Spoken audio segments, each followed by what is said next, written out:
Islandora Video.js module, which is the viewer for audio and video objects, now supports the display of transcripts or subtitles. All you need is to create the appropriate data stream on your object, and the transcript will display. You'll find the Islandora Video.js configuration at Islandora, Islandora Viewers, Video.js.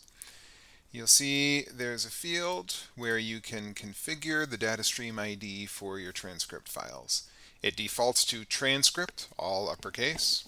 I suggest you leave it like that because it synergizes nicely with another module that I'll mention later. To start displaying transcripts or subtitles on an object, the first thing you need is a transcript file. Here's an example. Your file has to be in the WebVTT format, which stands for Web Video Text Tracks. It's a standardized format for displaying captions. The main thing about it is that besides the subtitles, it contains the timing information associated with them. That is, the time in the video or audio tracker where the line of text appears and the time when it disappears. Your transcript file should have the extension .vtt. To add this data stream, manage your object, click Data Streams, and add a data stream.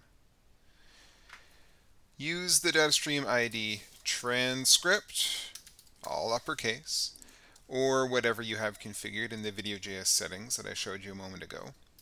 The label transcript should be fine. Then upload your VTT file.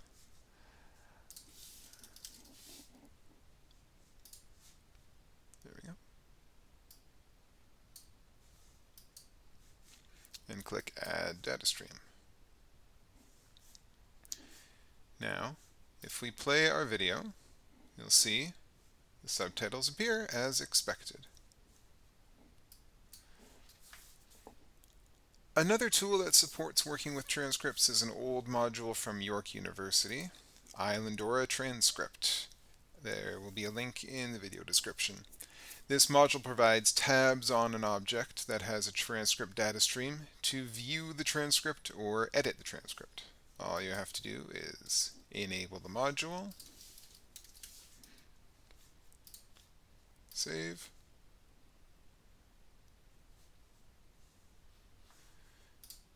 and there you see edit transcript and transcript.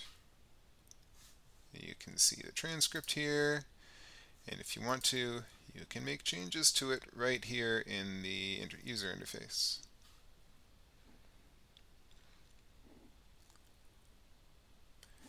This only works if the data stream ID is transcript.